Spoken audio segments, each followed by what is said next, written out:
నీళ్లు నిధులు నియామకాల నినాదంతో ప్రత్యేక రాష్ట్రంగా ఏర్పడ్డ తెలంగాణలో రాజకీయ పార్టీల మధ్య నీళ్లు ఇప్పుడు నిప్పులు రాజేస్తున్నాయి. నాడు సీఎంగా ఉన్న కేసీఆర్ రోజా ఇంట్లో రొయ్యల పులుసు తిని కృష్ణా గోదావరి జలాల్ని జగన్కి తాకట్టు పెట్టారని కాంగ్రెస్ విరుచుకుపడుతుంటే, నాడు జగన్తో కేసీఆర్ చేసిన ప్రతిపాదన వేరని, వారి చర్చల్లో బనకచెర్ల ప్రస్తావనే రాలేదని, ఇప్పుడు సీఎం రేవంత్ బనకచెర్లపై ముద్దు నిద్రపోతూ చంద్రబాబుకి సహకరిస్తున్నారని బీఆర్ఎస్ మండిపడుతోంది. ఏపీ గేమ్ చేంజర్గా భావిస్తున్న గోదావరి బనకచెర్ల ప్రాజెక్ట్ తెలంగాణలో అధికార ప్రతిపక్ష పార్టీల మధ్య అగ్గిరాజేస్తోంది. ఈ అంశంపై బీఆర్ఎస్ కాంగ్రెస్ మధ్య మామూలు ఫైర్ కాదు, వైల్డ్ ఫైర్ నడుస్తోంది.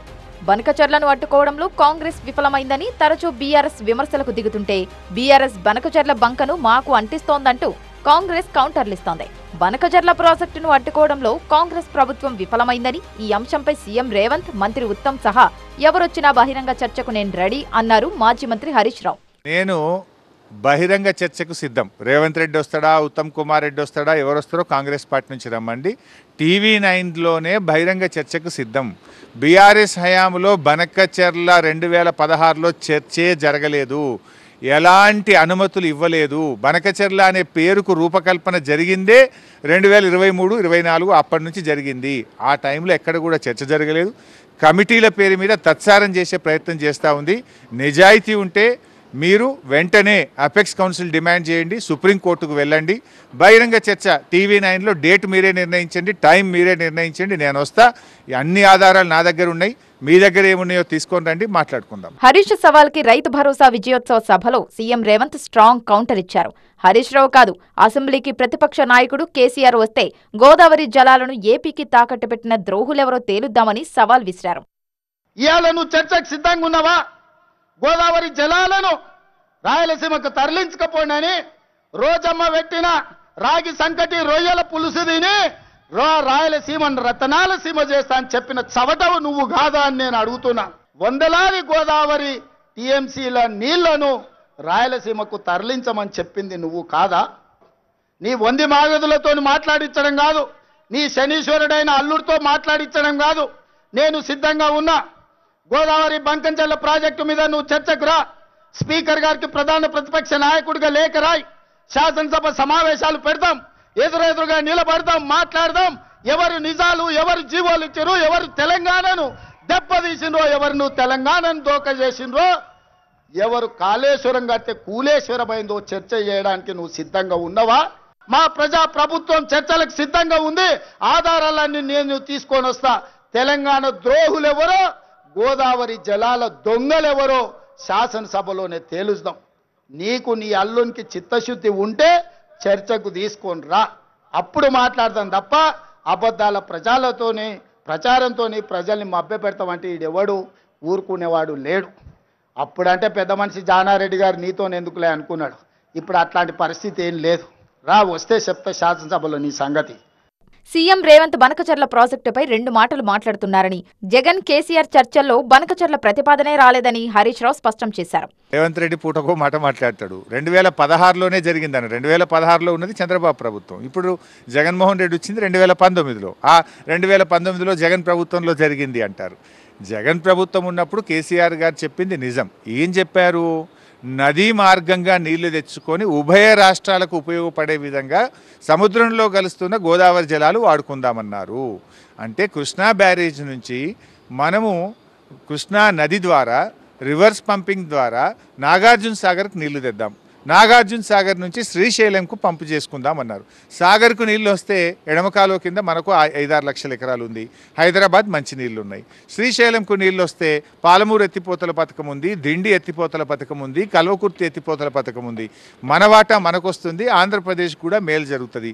2 రాష్ట్రాలకు ఉపయోగపడే విధంగా సముద్రంలో కలిసే వరద జలాలు వాడుకోవాలన్నది ఆనాడు కేసీఆర్ గారి ప్రతిపాదన. దానికి జగన్మోహన్ రెడ్డి గారు అంగీకరించలేదు, ఒక్క అంగుళం కూడా ముంగటపడలేదు. చంద్రబాబుకు సలాం చేసి కృష్ణా జలాల్లో 299 టీఎంసీలు చాలని సంతకం చేసొచ్చింది కేసీఆర్ అన్నారు సీఎం రేవంత్.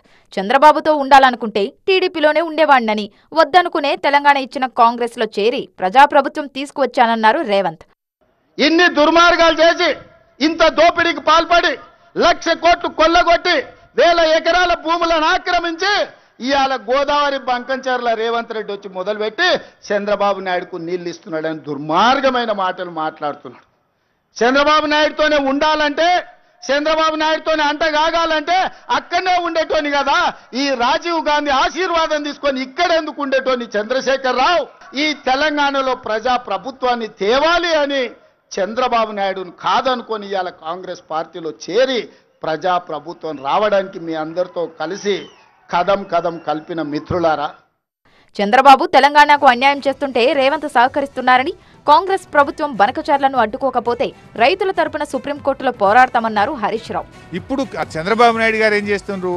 తెలంగాణకు ఎటువంటి ప్రయోజనం లేకుండా, తెలంగాణ హక్కులు కాపాడకుండా తను నేరుగా బొల్లేపల్లి రిజర్వాయర్ ద్వారా వారు పోతిరెడ్డిపాడు ప్రాజెక్టు ద్వారా అటు కృష్ణా బేసిన్కు ఇటు పెన్నా బేసిన్కు నీళ్లు తీసుకుపోవడానికి ప్రయత్నం చేస్తున్నారు.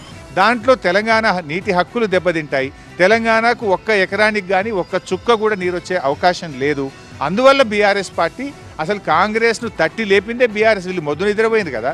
అసలు నేను మాట్లాడిన తర్వాత బీఆర్ఎస్ ప్రశ్నించిన తర్వాతనే వీళ్ళు బ్యాక్ డేట్తో 2 రోజుల డేట్ వేసి ఉత్తరం రాసిండు ఉత్తమ్ కుమార్ రెడ్డి. మొన్న నేను వాళ్ళు టెండర్లు పిలుస్తున్నాయా బాబు ఏం చేస్తున్నావు అని మళ్ళీ అడిగితే అప్పుడు ఒక్కరోజు బ్యాక్ డేట్ వేసి మళ్ళీ నేను మాట్లాడినాక ఉత్తరం రిలీజ్ చేసిండు. ఇవాళ బీఆర్ఎస్ తెలంగాణ హక్కులు కాపాడడం కోసం పోరాడుతూ ఉంది. కాంగ్రెస్ కూడా ఇవాళ అధికారంలో ఉంది కనుక నిజాయితీగా మీరు పోరాడండి, సుప్రీంకోర్టుకు వెళ్ళండి. ఒకవేళ మీరు వెళ్ళకపోతే రైతుల పక్షాన రైతులతోని సుప్రీంకోర్టులో బీఆర్ఎస్ పార్టీ కేసు వేస్తుంది. బీఆర్ఎస్ పార్టీ తెలంగాణ హక్కులు కాపాడుతుంది. గోదావరిని అడ్డం పెట్టుకుని మళ్లీ బీఆర్ఎస్ కు ప్రాణం పోయాలని చూస్తున్నారు అంటూ కేసీఆర్ పై ఫైర్ అయ్యారు రేవంత్ రెడ్డి. బనకచర్లను ప్రతిపాదన దశలోనే వ్యతిరేకించామని, కేంద్రం ఏపీకి సహకరిస్తే తెలంగాణ హక్కుల కోసం సుప్రీంకోర్టులో పోరాడతామన్నారు రేవంత్. తోడు చెప్పిండంట ఆయనకు, నీకిగా సంజీవిని గోదావరి జలాలే అని, సచ్చినోని బతికిచ్చేది గోదావరి జలాలే అని. అసెంబ్లీ అప్పుడు అధికారం పోయింది, పార్లమెంట్ అప్పుడు డిపాజిట్లు పోయినాయి, 0 వచ్చింది. శాసన మండలికి వచ్చే వరకల్లా పోటీ చేయడానికి అభ్యర్థులు దొరకలేదు. తెలంగాణలో పార్టీ చచ్చిపోయింది, సచ్చిన పాము. ఆ సచ్చిన పాము ఈరోజు గోదావరి జలాల సెంటిమెంటుతోని ఇవాళ మంటలు పెట్టి తెలంగాణలో పార్టీ మళ్ళీ బతుకుతుందట. ముందుగాల చూసిరానికి అల్లుని పంపించినట్టు ఎట్లున్నదో చూసిరాపో నేను మళ్ళీ వస్తా అని. ఎట్లకెళ్ళి వస్తావు? తెలంగాణ రైతాంగం అంతా ఎడ్డోళ్ళు అనుకుంటున్నావా, గుడ్డోళ్ళు అనుకుంటున్నావా చంద్రశేఖర్ రావు? శాసనసభ సమావేశాలను ఏర్పాటు చేద్దాం. గోదావరి జలాల మీద ఒకరోజు, కృష్ణానది జలాల మీద ఒకరోజు చర్చ పెడదాం. గోదావరి జలాలను తరలించకపోమన్నది ఎవరు? రాయలసీమను రతనాల సీమ చేస్తానది ఎవరు? ఈ రోజు సంపూర్ణంగా చర్చలు చేద్దాం. నేను తప్పు చేసినట్టు ఒక్క కాగితం చూపించినా, నేను మా ఉత్తమ్ కుమార్ రెడ్డి గారు ఆంధ్రప్రదేశ్ ప్రణాళికలు రచించినప్పుడే కేంద్ర ప్రభుత్వానికి ఫిర్యాదు చేసినాం, కేంద్ర ప్రభుత్వానికి చెప్పొచ్చినాం గట్టిగా, మీరు వాళ్ళకు సహకరిస్తే సుప్రీంకోర్టులో కలుసుకుందాం, మీ సంగతి వాళ్ళ సంగతి అక్కడ తేలుస్తామని చెప్పొచ్చింది మేము. ఈరోజు నువ్వు ఫామ్ హౌస్లో పడుకున్న నువ్వు ఈ ప్రజా ప్రభుత్వాన్ని నిందిస్తావా? 2016లో కేసీఆర్ సీఎంగా ఉన్నప్పుడే బనకచర్లకు బీజం పడిందని, ఆ బంకను కాంగ్రెస్ కు అంటించే ప్రయత్నం బీఆర్ఎస్ చేస్తోందన్నారు మంత్రి పొంగులేటి. ఆనాటి ప్రభుత్వం 2016లోనే కేంద్ర ప్రభుత్వంలో నిర్వహించే ఎపెక్స్ కమిటీ మీటింగ్ లో 400 టీఎంసీలని లిఫ్ట్ చేయటానికి యాక్సెప్ట్ చేసిన ఆనాటి ప్రభుత్వం అది మరిచిపోయి ఈనాడు ఆ బంకచర్ల అనే బంకని ఈ ప్రభుత్వానికి రుద్దాలని, ఒక గ్లోబల్ ప్రచారం చేయాలని తాపత్రయపడేదాన్ని కూడా కేబినెట్ లో చాలా ఫుల్ గా డీటెయిల్ డిస్కస్ చేయడం జరిగింది. కృష్ణానది ద్వారా ఏపీతో పాటు తెలంగాణకు గోదావరి జలాలు తరలించే ప్రతిపాదన కేసీఆర్ చేశారని, బనకచర్ల ప్రస్తావనే అప్పుడు రాలేదన్నారు మాజీ మంత్రి జగదీష్ రెడ్డి. కేసీఆర్ ఏమొప్పుకున్నాడు? మీరు కనుక వాడుకోవాలనుకుంటే కింది నుంచి అది మాకు కూడా కృష్ణా బేసిన్లో ఉండే మాకు కూడా ఉపయోగపడే పద్ధతులు అయితేనే మేము ఒప్పుకుంటామని చెప్పి స్పష్టంగా చెప్పినాం. నది ద్వారా, కృష్ణా నది ద్వారా ఇక్కడ తీసుకురమ్మని చెప్పినాం. ఒక్కటి కూడా కొత్త ప్రాజెక్టు కట్టే అక్కర లేదు, కొత్తగా 1 ఇంచు కాలువ తవ్వే అక్కర లేదు. అతి తక్కువ ఖర్చుతోని ఈ పద్ధతిలో తీసుకుపోవచ్చు. ప్రకాశం బ్యారేజ్ నుంచి పులిచింతలకి, పులిచింతల నుంచి సాగర్కి, టేల్ పాయింట్కి, అక్కడి నుండి శ్రీశైలంకు తీసుకొని ఇక్కడ ఈ పద్ధతిలో తీసుకపోతే మాకు కూడా ఇబ్బంది లేదు, మేము 200 టీఎంసీలు వాడుకుంటాం. రాష్ట్ర ప్రభుత్వం బనకచర్లపై చంద్రబాబును చర్చకు పిలవడం అంటే తెలంగాణకు ద్రోహం చేయడమేనని, గోదావరి ట్రిబ్యునల్ వస్తే తమ రాష్ట్రంలో ప్రాజెక్టుల హక్కు కోసమే బనకచర్ల పేరుతో బాబు కుటిల ప్రయత్నం చేస్తున్నారని జగదీష్ రెడ్డి అన్నారు. చంద్రబాబును చర్చలకు పిలుద్దామనే మాట ఏదైతుందో దానికి మించిన దరిద్రపు ఆలోచన ఇంకొకటి ఉండదు. మనం చేయాల్సింది, మన రాష్ట్ర ప్రభుత్వం చేయాల్సింది వెంటనే అపెక్స్ కౌన్సిల్ మీటింగ్కు కాల్ఫర్ చేయమని చెప్పి డిమాండ్ చేయాలి మన ముఖ్యమంత్రి.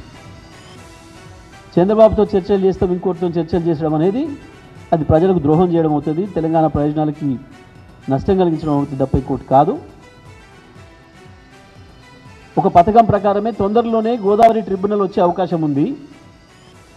గోదావరి ట్రిబ్యునల్ కనుక ఒకసారి వస్తే ఇక నాకు వీలు కాదు అని చెప్పి తెలిసిన చంద్రబాబు ట్రిబ్యునల్ కాన్స్టిట్యూట్ కాకముందే నేను హక్కు పుట్టించుకోవాలి, ఇంకొక 200 టీఎంసీల నీళ్ళకు హక్కు పుట్టించుకోవాలి గోదావరిలో అని చెప్పి ఒక కుటిల ప్రయత్నానికి నాంది ఇది. అది జరిగితే దెబ్బతినేది తెలంగాణ మాత్రమే.